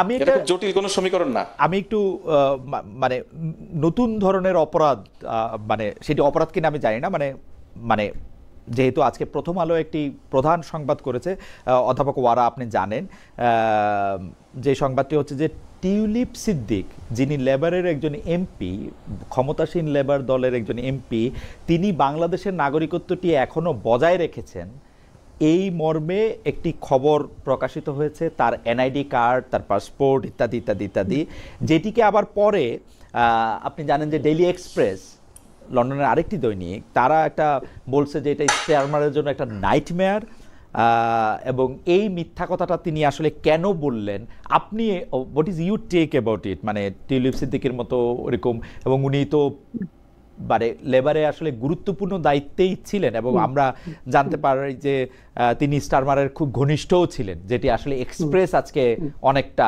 ইঙ্গিত করেছে। আপনি এটাকে আসলে কিভাবে দেখেন, যে মানে তাকে এটা কেন করতে হলো? আচ্ছা, আপনার মতো আমিও আজকেই দেখেছি বিষয়টি, এবং উনি যেহেতু টিউলিপ সিদ্দিক আগে যখন প্রশ্ন করা হয়েছে উনি কিন্তু বারবার বলেছেন যে আমি ব্রিটিশ নাগরিক, আমি বাংলাদেশের নাগরিক নই, কিন্তু আজকে আমরা দেখতে পাচ্ছি যে আবার ওনার এনআইডি কার্ড আছে। তো বিষয়টি আসলে আমারও একই প্রশ্ন, যে আসলে যদি ওনার এনআইডি কার্ড থেকে থাকে তাহলে উনি কেন নিজেকে ব্রিটিশ নাগরিক বললেন, বা উনি কি মনে করেননি যে এই ধরনের একটি লিগ্যাল ডকুমেন্ট আসলে যদি থেকে থাকে সেটা আসলে তো বের হয়ে আসবে, সেটা বের না হয়ে আসার কোনো কারণ নেই। তো সেই জায়গাটিতে আসলে অবশ্যই এটি একটি প্রশ্নর একটি সম্মুখীন হতেই হয়। এবং কিয়ার স্টারমারের বর্তমানে গত কয়েকদিনে কিন্তু আসলে অভিবাসীদের নিয়ে এমনিতেই তিনি ভীষণ চাপের মধ্যে আছেন। অনেক বড় ফার রাইট গ্রুপের একটি বড় একটি সমাবেশও হয়েছে লন্ডনে, এটা আমরা সবাই জানি। সেইখানে এবং টিউলিপ সিদ্দিককে নিয়েও গত 1 বছর ধরে বিভিন্ন সময় বিভিন্ন ধরনের খবর আসছে। কাজে আমিও মনে করি যে এটি হয়তোবা তার এই রাজনৈতিক এখন যে একটি প্রতিকূলতার মধ্যে দিয়ে যাচ্ছেন, সেক্ষেত্রে এই খবরটিও আসলে হয়তোবা একটি মাত্রা যোগ করবে। আপনি নিশ্চয়ই জানেন যে মানে যদিও টিউলিপ সিদ্দিকের আইনজীবী বলছেন বারবার যে এটি আসলে তাকে রাজনৈতিক উদ্দেশ্যে এইটা প্রতিবেদনটি করা হয়েছে, কিন্তু আমরা যদি একটু মনে করাই দেই যে এই এই ল ফার্মেরই আসলে প্রতিনিধিরা, মানে আমি খবরটি পড়তেছি এখনো, যে একজন মুখপাত্র এই 12 আগস্ট ফিনান্সিয়াল টাইমসে কিন্তু বলতেছিলেন যে টিউলিপের কোনো বাংলাদেশি জাতীয় পরিচয়পত্র বা ভোটার আইডি নেই, শিশু অবস্থার পর থেকে তিনি কখনো পাসপোর্টও রাখেননি। কিন্তু আমরা দেখতে পাচ্ছি যে 2001 সালে তার একটি পাসপোর্টের কথা, 2011 সালে তিনি একটি এনআইডিও রেখেছেন। মানে এটা এটা এটা এটা এটা আসলে মানে অপরাধের দিক দিয়ে মানে ইংল্যান্ডের, মানে আমি জানি না, মানে আইন আদালত তো একভাবে এক জিনিস ইয়ে করে, মোরাল জায়গা থেকে আসলে ইংল্যান্ড এটাকে কিভাবে দেখে বা সরকার? ইংল্যান্ডে তো আসলে মোরাল জায়গাটাকে সবার আগে রাখা হয়। একটা ছোট কোনো একটি খরচের বিলও যদি আপনি না দেন, সেটি নিয়েও আপনার মন্ত্রিত্ব চলে যায় বা আপনাকে রেজিগনেশন দিতে বাধ্য করা হয়। এখানে তো মোরালিটির জায়গাটাই সবার আগে।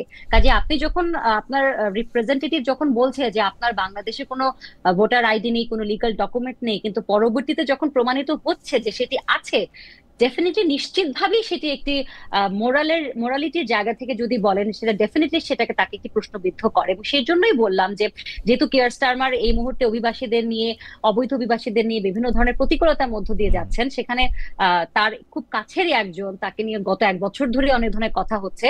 কাজে এই যে উনি একটি লিগাল ডকুমেন্ট আছে কিন্তু উনি বলেছেন নেই, এটা তো ডেফিনেটলি তার একটি অ্যাকাউন্টেবিলিটি, ট্রান্সপারেন্সি জায়গায় অবশ্যই একটি প্রশ্নের মুখোমুখি দাঁড় করায়। অথবা করা, আপনাকে ধন্যবাদ। আমার কতগুলি, মানে আমি যেহেতু টাইম ম্যানেজমেন্ট আজকে ফেল করছি, কারণ হচ্ছে জনাব ফয়েজ আহমেদের সাথে কিছু টেকনিক্যাল আলাপ করতে গিয়া। জনাব ফয়েজ, আপনি যদি একটু দ্রুত একটু অ্যাড্রেস করেন তাহলে আমার জন্য একটু ভালো হয় আর কি, মানে এই টাইম ম্যানেজমেন্টের অকৃতকার্যতা একটু দূর হয়। সেটা হলো, জনাব আহমেদ, এই জাতীয় নির্বাচনের আগে জুলাই সনদ বাস্তবায়ন, প্রয়োজনে নতুন সংবিধান করা, পিআর জাতীয় পদ্ধতিতে নির্বাচন দাবিতে বলা যায় জামায়াতের নেতৃত্বে বিভিন্ন ধর্মভিত্তিক দল আজ থেকে মাঠে নেমেছে।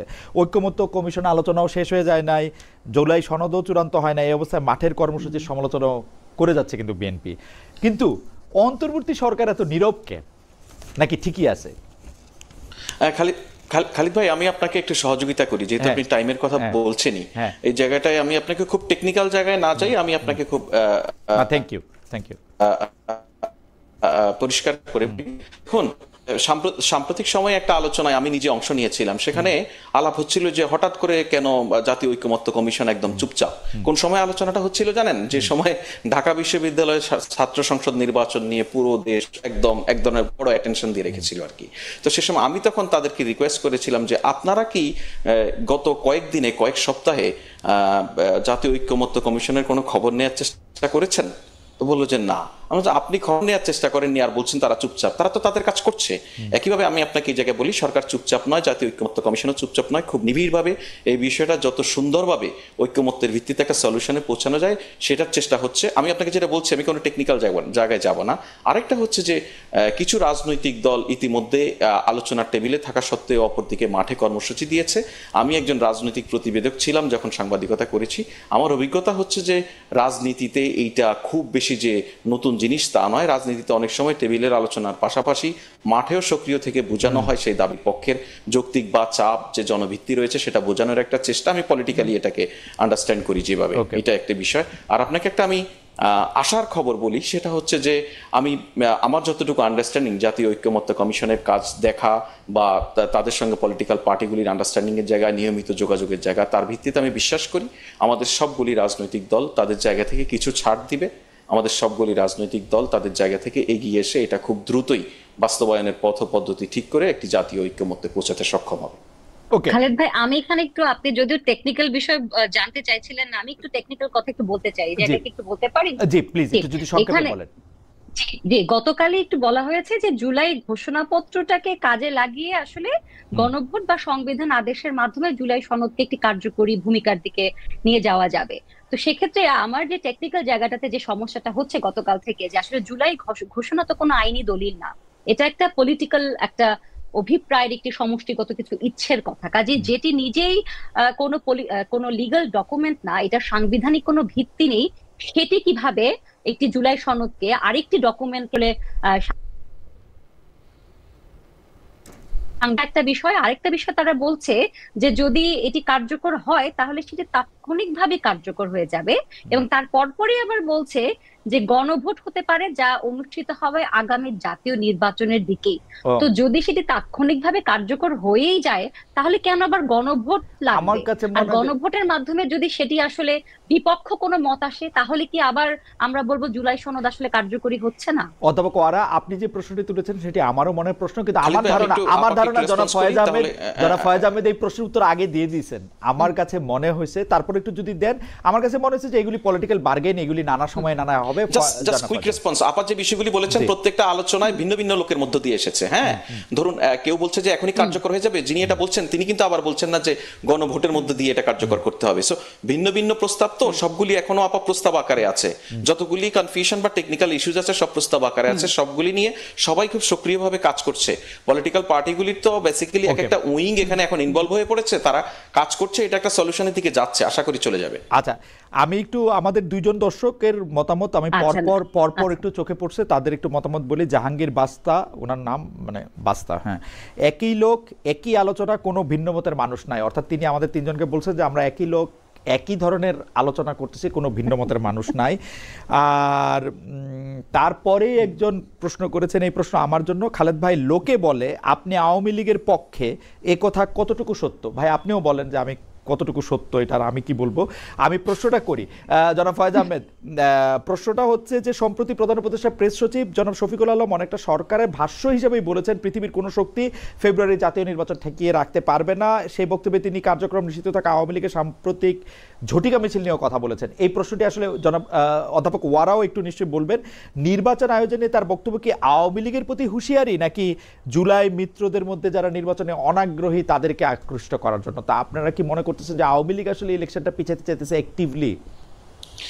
হ্যাঁ, এটা আমরা শুধু মনে করছি না, নানানভাবে আমরা এরকম গোয়েন্দা তথ্য পাচ্ছি, নানানভাবে তাদের কার্যক্রমের মধ্যে প্রতিফলিত হচ্ছে। আওয়ামী লীগ এবং আওয়ামী লীগের সঙ্গে নানানভাবে সহযোগিতা করে এমন নানান স্বার্থান্বেষী অংশই কিন্তু নির্বাচনটাকে পিছিয়ে দিতে চায়। আমি আপনাকে খুব করে বলি যে যখন এই সরকার দায়িত্ব গ্রহণ করেছিল তারপর পরই আওয়ামী লীগ কিন্তু খুব নির্বাচন চেয়েছিল। কোনো এক কারণে এখন আওয়ামী লীগ মনে করছে নির্বাচনটা হওয়া প্রয়োজন নেই, নির্বাচনটা বানচাল হওয়া জরুরি। অর্থাৎ দেশের মধ্যে একটা অস্থিতিশীল অবস্থা দল কিন্তু নিষিদ্ধ না, দলের কার্যক্রম নিষিদ্ধ। আপনি আমার ভালো জানেন, ইলেকশন কি নিতে পারবে, দল নিষিদ্ধ না বললে? খালিদ ভাই, আমি আপনাকে বলি, আপনি ইলেকশন করতে পারবে কিনা সেটার একটু উত্তর দিব। আর দল হিসেবে যেটা নিষিদ্ধ বলছেন, আনফরচুনেটলি এটাকে আমি আমার সরকারের প্রতিনিধিত্ব করছি হিসেবে ধরবেন না। ধরুন আমি একজন নাগরিক হিসেবে বলি, আওয়ামী লীগ কি আসলে কোন দল, মানে রাজনৈতিক দল? এই বিষয় নিয়ে অনেক প্রশ্ন আছে। সেটা তো আলাদা করে আলোচনা করতে পারি। আমি সেজন্য বলছি যে আগে নির্বাচন করতে চাইছিল, এখন নির্বাচন করতে চায় না, এখন চাইলেও তো পারবেন কিনা সেই প্রশ্নের জবাবে যদি নির্বাচন পর্যন্ত মানে নির্বাচন অনুষ্ঠান করা এই সরকারের পক্ষে সম্ভব হবে কিনা, যদি প্রশ্নটা আপনার এরকমই আমি বুঝে থাকি, সেক্ষেত্রে আমি বলবো নির্বাচন অনুষ্ঠানের ক্ষেত্রে দেখুন, মানে এটা অনেক বড় উদাহরণ বা এটা জাতীয় রাজনীতিতে অনেক বেশি প্রভাব তৈরি করতে পারে বলে আমি ব্যক্তিগতভাবে মনে করি না। তারপরেও এটা একটা ছোট হলেও একটা এক্সাম্পল। ঢাকা বিশ্ববিদ্যালয়ের যে ভোট কাস্টিং বা জাহাঙ্গীরনগর বিশ্ববিদ্যালয়ে যে ভোট কাস্টিং, সেটা কিন্তু 70% এবং 80%-এর কাছাকাছি। দেশের নাগরিকদের মধ্যে কিন্তু ভোট নিয়ে ব্যাপক আগ্রহ রয়েছে। একটি সুষ্ঠু ভোটের জন্য সবচেয়ে বড় নিয়ামক হচ্ছে ভোটাররা যদি সক্রিয় থাকে, প্রার্থীরা যদি ভোটারদেরকে আকৃষ্ট করতে পারে, অটোমেটিক্যালি একটা ভিজিবিলিটি তৈরি হয়ে যায়। সেটা যে সমস্ত গ্রুপ বা যে সমস্ত স্বার্থনীতি মহল নির্বাচনকে বানচাল করার চেষ্টা করবে, সেটা ভেস্তে যাবে। ওকে, এই প্রসঙ্গে অধ্যাপক আপনি কিছু বলবেন? মানে কেন উনি জনাব শফিকুল আলম বলছেন যে আওয়ামী লীগ ইলেকশন ঠেকাইতে চায়, আপনি ওইরকম মনে করেন কিনা? এক্স্যাক্টলি। আমি এবং সেটা আমার সহ আলোচকও বললেন, কিন্তু আমার কথা হচ্ছে আওয়ামী লীগ কি কোথাও তাদের কোনো ওয়েবসাইটে কোথাও এই ধরনের কোনো কথা বলেছে যে আমরা চাই নির্বাচন না হোক, আমরা নির্বাচনকে বানচাল জি করে আপা, দিতে চাই? বলেছেন এই বলেছেন ধরনের আমার বলেছেন মনে হয় এই বলেছেন ধরনের কথা বলেছেন বলাটা বলেছেন কি বলেছেন, কি অফিসিয়াল বলেছেন? আনঅফিসিয়াল বলা যাবে না। শেখ হাসিনা যিনি পালিয়ে ভারতে অবস্থান হুম, হুম। করছেন, তিনি কিন্তু সেখান থেকে নানান সময় নানান হুঙ্কার দিচ্ছেন। তিনি সাম্প্রতিক একটি বক্তব্যে আমরা যেটা দেখেছি, তিনি বলেছেন যে প্রফেসর ইউনূসের অধীনে কোনো নির্বাচন হবে না। ওকে, মানে আওয়ামী লীগের আচ্ছা, তা বক্তব্য আপনি মনে হিসেবে যদি করছেন যে আওয়ামী শেখ লীগের হাসিনা বক্তব্য, এখনো সে ধরনের পাওয়ারফুল একটি জায়গায় আছেন যে তার বক্তব্যটিকে আপা কিছু আপনারা মনে এত করবেন না, আপনি তো সিরিয়াসলি অপরাধ নিচ্ছেন? বিজ্ঞানের শিক্ষক, আমি আওয়ামী মনে করা লীগকে দিয়ে কিছু বলতে চাই না। আমি প্রতিটি হ্যাঁ, ছোট হ্যাঁ, এবং বড় তাহলে বড় জি বলেন বলেন। স্বাভাবিকভাবে আইন শৃঙ্খলা বাহিনী যেভাবে অ্যানালিসিস করে, তাদের যে ধরনের মেকানিজম তৈরি করা দরকার, তাদের যে ধরনের হ্যাঁ, প্রস্তুতি থাকা দরকার, সেভাবে নিবে বলেই মনে থ্রেট করি। তো থাকতেই পারে, যে কোনো নির্বাচনের আগে এক্স্যাক্টলি থ্রেট থাকতেই এক্স্যাক্টলি পারে। আমি আপনার এক্স্যাক্টলি, সঙ্গে আমি একমত। সেটাই হ্যাঁ বলছি যে একটি হ্যাঁ থ্রেট থাকতেই পারে।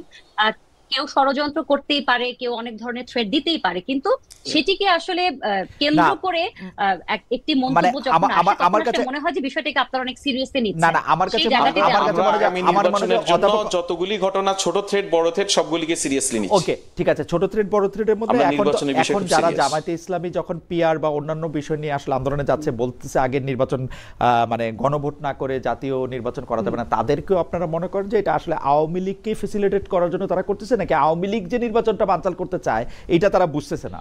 আপনি গোয়েন্দা সংস্থার কথাও বলতেছিলেন, ফয়েজ আহমেদ। হ্যাঁ, যে দেখুন, আওয়ামী লীগ নির্বাচন বানচাল করতে চায়, এটা আমি বোধ করি আমাদের দেশের সবগুলি ক্রিয়াশীল গণতান্ত্রিক রাজনৈতিক দল বোঝে। এবং বোঝে বলেই আপনি যদি এই যে জামাত সহ বেশ কিছু ইসলামিক রাজনৈতিক দল এখন যুগপৎভাবে পিআর পদ্ধতির দাবিতে আন্দোলন করছে, আপনি একই সঙ্গে দেখুন তারা কিন্তু আলোচনার টেবিল থেকে নিজেদেরকে প্রত্যাহার করে নেয়নি, তারা আলোচনায়ও আছে। অর্থাৎ গণতান্ত্রিক প্রক্রিয়ায় যা যা হওয়া দরকার তার মধ্যেই আছে। এবং আমরা এই সরকার যেভাবে পরিচালিত হয় তার একটা অন্যতম ধরন হচ্ছে রাজনৈতিক দলগুলির সঙ্গে প্রকাশ্য অপ্রকাশ্যে নানান ধরনের যোগাযোগের ভিত্তিতেই হয়। সেক্ষেত্রে আমাদের কাছে এখন পর্যন্ত রাজনৈতিক দলগুলি থেকে এমন কোনো বার্তা নেই যে বার্তার ফলে আমরা মনে করি এই এক্সিস্টিং পলিটিক্যাল পার্টিগুলির কেউ না কেউ নির্বাচনের জন্য বাধা হয়ে উঠতে পারে। ওকে, সর্বশেষ প্রসঙ্গ, এই প্রসঙ্গের মধ্যে অধ্যাপক ওয়ারার কাছ থেকে আমরা শেষ কথা শুনবো। আমি জনাব ফয়েজের কাছে একটু শুনতে চাই যে ভারতের সাথে এই সরকারের সম্পর্ক নিয়ে আমরা নানা ধরনের কথা শুনতেছি। এক হচ্ছে যে এই সরকার আসলে ভারতের মতোই, মানে আওয়ামী লীগের মতোই আসলে ভারতের সাথে এক ধরনের কি বলবো তেলতেলে সম্পর্ক বজায় রেখেছে, এক ধরনের অনুগামিতার সম্পর্ক বজায় রেখেছে। সীমান্তে হত্যা থামে নাই, পুশিন চেষ্টা আছে, রপ্তানি বাণিজ্যে নানা ধরনের বাধা আছে, আদানির বিল বেশি করে দেওয়া হইতেছে, যেটা আগেও দেওয়া হইতো, ইলিশ মাছ পাঠানো হইতেছে, আম পাঠানো হইতেছে। ডক্টর ইউনূস শেখ হাসিনার মতোই এর মানে আওয়ামী লীগের আমলে যেসব চুক্তিগুলি শেখ হাসিনা করেছিলেন বলে বলা হয়েছে তার একটাও কোনো প্রকাশ্যে আনা হয় নাই, বাদ করা তো অনেক দূরের কথা। আপনাদের আসলে এই ব্যাপারে কি অবস্থান? আমরা আমি এই সমস্ত বিষয়ে খালিদ ভাই একটা ছোট্ট উদাহরণ দিলে সম্ভবত আপনার এবং আপনার দর্শকদের কাছে পরিষ্কার হয়ে যাবে। একটু আগে একজন দর্শক আপনাকে কমেন্ট করেছে না যে খালিদ ভাই আপনাকে আওয়ামী লীগ মনে করা হয়, আপনি আসলে আওয়ামী লীগ কিনা? এটা অনেকটা এরকম আমাকে আওয়ামী লীগ মনে করা হয়। আর আরেকটা বিষয় মনে সেটা বলেন, বলছে যে আপনি কতটা আওয়ামী লীগ না কি জানি। ও আচ্ছা, হ্যাঁ হ্যাঁ হ্যাঁ, কাছাকাছি, ঠিকই বলছেন, রাইট। সো ওই আর কি, এই ভারতের সঙ্গে সম্পর্ক বা অন্য কোনো দেশের সঙ্গে, শুনেন, এই সরকারের সহ বাংলাদেশের বর্তমান কূটনৈতিক যে সম্পর্কের জায়গায় পজিশনটা খুব পরিষ্কার। আমাদের সব দেশের সঙ্গে সম্পর্ক থাকবে, সুসম্পর্ক থাকবে, সেটা হবে ন্যায্যতা এবং হিসার ভিত্তিতে। আমরা কাউকে আন্ডিও কিছু দিব না, কারো কাছ থেকে আন্ডি কিছু চাইব না। সেইটা তো আপনি বই খাতার কথা বললেন, কিন্তু আওয়ামী লীগের সাথে শেখ হাসিনা যে গোলামের চুক্তিগুলি কূটনৈতিক সম্পর্কটা খুব বই খাতার ভাই, গোলামের চুক্তিগুলি করছিল সেগুলি সামনে আনেন নাই কেন? কূটনৈতিক সম্পর্ক বই খাতার, ডক্টর ইউনূস বইলা আসে যে ইয়াসুদা নিয়ে যাবো। শুনেন আমি এখানে বলি, আপনি যে চুক্তির কথা বলছেন, আমি আপনাকে অনুরোধ করবো এটা নিয়ে আপনি প্রয়োজনে একটা টিম নিয়ে আলাদাভাবে কাজ করেন। এটা নিয়ে অনেক কিছু করা যাবে, করার সুযোগ আছে খালিদ ভাই। মানে আপনি আমারে তো কাজ দিতেছেন, অ্যাসাইনমেন্ট দিতেছেন, আপনি তো আমারে অ্যাসাইনমেন্ট দিতেছেন, মানে আপনারা নিজেরা অ্যাসাইনমেন্ট দিয়েন না। পাবলিকলি যেহেতু আসে নাই, পাবলিক অনেক কিছু খালি তো অনেক কিছু যেহেতু পাবলিকলি আসে নাই, অনেক কিছু মানুষ সময় মতো নিশ্চয়ই জানতে পারবে। এসব নিয়ে অনেক কাজ হচ্ছে। আচ্ছা ঠিক আছে, আমি শুধু একটা বিষয়, আমাদের গবেষক দল, আমি অধ্যাপক উম্মে আওয়ারের কাছে যাওয়ার জন্য আমি একটু মানে আমাদের গবেষকদের মধ্যে জনাব তায়েব আমাকে একটু দুটা লাইন আপনার উদ্দেশ্যে পড়তে বলছেন। এক, এটা হচ্ছে রোহিঙ্গাদের প্রসঙ্গে। আমরা এটা নিয়ে কিন্তু আলাপ করব না, আমি শুধু আর টাইমটা বলে রাখি। ডোনাল্ড ট্রাম্প তহবিল বন্ধ করার পরে ক্যাম্পের রোহিঙ্গা শিশুদের শিক্ষা কার্যক্রম বন্ধ হয়ে গেছে। 2, রোহিঙ্গা প্রত্যাবাসন সংখ্যা নির্ধারণ আগের সরকারের ধারাবাহিক একটি কর্মসূচি। আর আমরা কখনো বলিনি এগুলো আমরা করেছি, আমরা কখনো বলিনি, আমরা কখনো বলিনি। আমরা বলছি যে আগের সরকারের সময় যে রোহিঙ্গা সরকারের নির্ধারণ, সেই নির্ধারণের একটা ভেরিফিকেশন পর্যায়ে ছিল। তারা একটা সংখ্যা জানিয়েছে এবং তারা বিমস্টেকের সময় যে প্রেস কনফারেন্স বা আমাদের যে প্রেস স্টেটমেন্ট, সেটা যদি আপনার দেখার সুযোগ থাকে আপনি দেখবেন একটি বারও আমরা বলি নাই যে আমরা এই সংখ্যা আদায় করেছি বা এই ধরনের কিছু। এটা আমাদের কোনো অপিনিয়ন না। অন্য কোনো জায়গায় যদি কেউ কোনোভাবে বলে থাকে এটা তাদের বিষয়। ওকে, থ্যাংক ইউ। অধ্যাপক ওয়ারা, আপনি যদি এই প্রসঙ্গটার মধ্যে একটু বলেন যে। হ্যাঁ, ভারতের ক্ষেত্রে আমি এটা বলতে চাই যে ভারত যে একটি শক্তিশালী দেশ এবং আমাদের 3 দিকে ভারতের সাথে আমরা বর্ডার শেয়ার করি, ভারতের সাথে আমাদের যে বিভিন্ন চুক্তি রয়েছে, বিভিন্ন চুক্তি চলমান, এই বিষয়গুলোকে তো আসলে অস্বীকার করা যাবে না।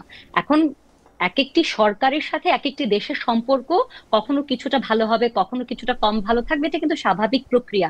কিন্তু কখনোই আমার মনে হয় যে একটি দেশের পররাষ্ট্রনীতি বা কূটনৈতিক কাজগুলো এমন হওয়া উচিত না যে এটি কোনো একটি দেশকে বৈরী ভাবাপন্ন করে তোলে বা একটি অতিরিক্ত বন্ধু ভাবাপন্ন করে তোলে। কাজে সেই জায়গাটিতে আমি বলতে চাই যে আমরা যেহেতু ভারতের যে শক্তিশালী জায়গা থেকে একটি পরাক্রমশালী দেশ, সেটিকে যেমন আমরা অস্বীকার করতে পারবো না, ঠিক একই সাথে আমাদের সার্বভৌমত্বের জায়গা এবং আমাদের রাষ্ট্র পরিচালনার ক্ষেত্রে ভারত হস্তক্ষেপ করবে না। এবং বর্ডারের যে বিষয়গুলো, নদী চুক্তির যে বিষয়গুলো, আপনি যে চুক্তিগুলোর কথা বলছেন যেগুলো আসলে পাবলিকলি সেন্সিটিভ, যে চুক্তিগুলো এখনো সামনে আসেনি এবং এই অন্তর্বর্তী সরকারও এই 1 বছরে সেই চুক্তিগুলো নিয়ে এক্সপোজ করা বা সেগুলো নিয়ে কথা বলার কোনো কথাও আমরা দেখিনি এখন পর্যন্ত। আমার মনে হয় যে একটা ব্যালেন্স তৈরি করে আসলে চলতে হবে। এটাকে আসলে ভারতকে বাদ দিয়েও আমাদের পররাষ্ট্রনীতি হবে না, আবার আমাদের রাষ্ট্র পরিচালনায় যেন ভারত প্রভাব বিস্তার করতে না পারে, সেই জায়গাটিতেও আমাদের শির দ্বারাটা আসলে শক্ত রাখতে হবে বলে আমি মনে করি। প্রায় একই রকম কথা ফয়েজ আহমেদও বলেছেন। অধ্যাপক উম্মে ওয়ারা এবং জনাব ফয়েজ আহমেদ, আপনাদের অনেক ধন্যবাদ। অনেকগুলি বিষয় নিয়ে আমরা আলোচনা করেছি এবং দর্শকরাও অনেকগুলি বিষয় নিশ্চয়ই দিক নির্দেশনা পেয়েছেন। আপনাদের সাথে কথা বলে খুবই আমরা উপকৃত হয়েছি। আপনাদের দুজনকে অনেক ধন্যবাদ এবং কৃতজ্ঞতা জানিয়ে